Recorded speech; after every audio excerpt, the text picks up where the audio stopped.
Alors à l'instant, on a vu ce reportage sur l'histoire du moulin. On sait à peu près tout sur la création, l'histoire, comment est arrivé ce moulin, cette création qui se fait aussi bien au niveau cinématographique que théâtral ou bien encore musical.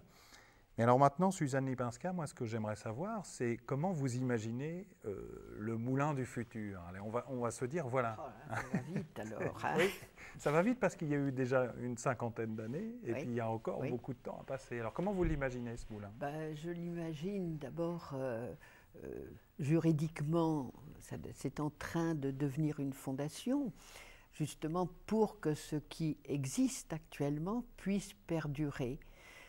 Quand je dis perdurer, ça ne veut pas dire que ça va rester fixe avec sa partie musicale, sa partie cinéma, éventuellement sa partie théâtrale. Ça veut dire aussi que c'est le lieu de tous les possibles. Si après moi, on veut ajouter une dimension art plastique ou plus théâtrale ou peut-être de la danse, enfin je ne sais pas. Mais une fondation, c'est quelqu'un qui vous aide à fabriquer un nouvel endroit, c'est ça? Non, c'est-à-dire que j'apporte la propriété à Ouais. une fondation qui sera chargée, de par ses statuts, de continuer toutes les activités culturelles. Vous, vous êtes dégagé, vous ne faites que l'artistique. Oui, enfin, j'espère Et oui, c'est l'idée que vous être en avez. dégagé du côté, Ouais, je sais pas, administratif, ou enfin, ce qui est toujours un peu lourd. difficile, quoi. Et puis de passer la main, il faut pas exagérer non plus. Mais le tout, c'est de passer la main à quelqu'un, Et vous, Guy, et à alors? des quelqu'un. Oui, aider quelqu'un. Et vous, Guy, comment vous imaginez, vous, le théâtre ici, allez, dans les 10 ans à venir? C'est aussi Ouais, c'est difficile? très difficile. Moi, je fais rarement des projets à longue échéance. Ce que je peux dire, c'est que moi, j'ai toujours envie d'y travailler ici, de rencontrer les gens. J'ai envie que le moulin il perdure tel qu'il est, puisqu'il est tellement riche et tellement foisonnant. J'ai envie de travailler avec les gens que je vais rencontrer, hein. Là, on a eu la chance de travailler avec des réalisateurs, des gens venant du monde entier pour monter des spectacles ou tourner dans des films, etc. J'ai envie tout simplement de continuer et de pouvoir travailler artistiquement autour du lieu, du parc, qui est un lieu magique, magnifique, dans lequel on a fait beaucoup de spectacles. Bon, on aura certainement envie de refaire des spectacles sous d'autres formes. Ce lieu, donc, très original, vous l'avez dit. Et aussi, on pourrait imaginer pour les téléspectateurs qui nous regardent de se demander pourquoi eh bien, les fabricants de films, hein, les cinéastes ou les réalisateurs viennent ici pour travailler. Comment ils travaillent? Eh bien, précisément, c'est l'objet de cet autre reportage qui s'intitule « Le cinéma aujourd'hui au Moulin » que nous allons suivre maintenant.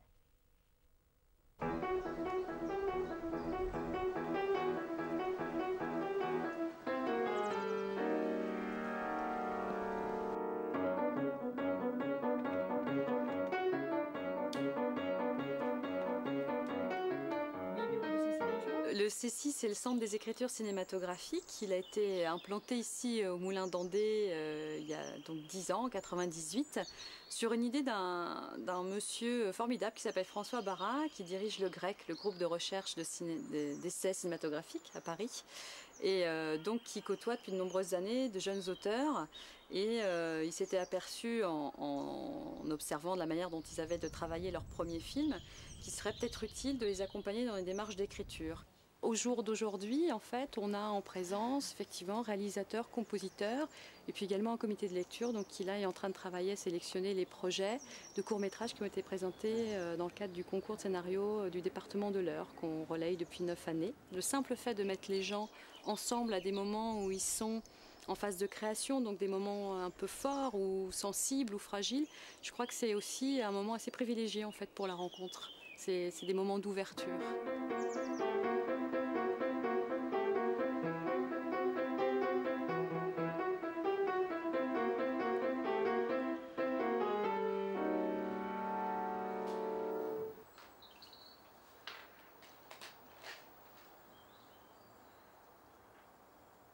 Actuellement, je travaille sur un projet qui est typiquement ce que le Moulin d'Andé peut accueillir, qui est un projet entre cinéma et musique.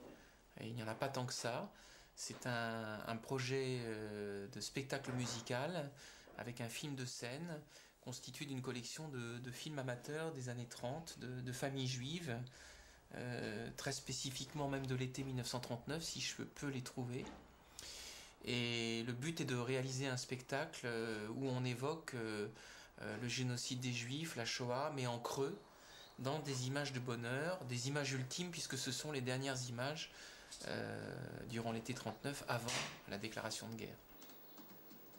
Le lieu est quand même assez magique, même s'il est un peu humide et encaissé, donc ça faut le savoir.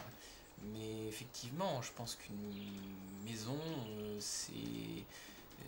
ce sont ceux qui l'habitent qui en font les murs et le toit. C'est évident que cette dimension humaine est primordiale.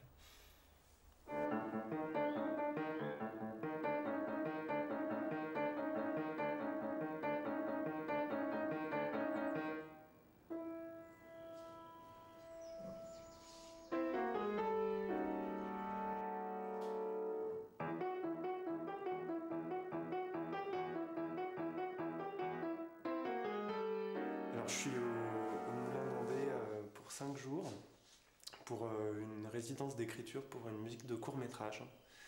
Un court-métrage qui s'appelle Le Roi Jean, qui va être tourné dans un mois. Et je travaille, comme il y a des chorégraphies dans le film, je dois préparer les musiques en amont pour qu'elles soient prêtes pour faire les chorégraphies et pour être prêtes pour le tournage. C'est des conditions absolument parfaite ici pour travailler parce que on est au calme, dans la nature. Moi je suis là, j'ai mon piano, mon ordinateur. C'est vraiment, on se fait pas à manger, ça libère du temps, c'est vraiment très précieux. Et en plus, je dirais que c'est vraiment ça, c'est vraiment une histoire de temps parce qu'à Paris, on est toujours à Paris ou ailleurs, quoi. Dans son élément naturel, on est toujours pris entre trois choses, entre une répétition, un rendez-vous à avoir. Donc je pense que le plus grand luxe de venir ici, c'est de se libérer du temps, de se bloquer du temps, 5 jours complets pour travailler. Ça fait avancer beaucoup les projets. C'est très très appréciable.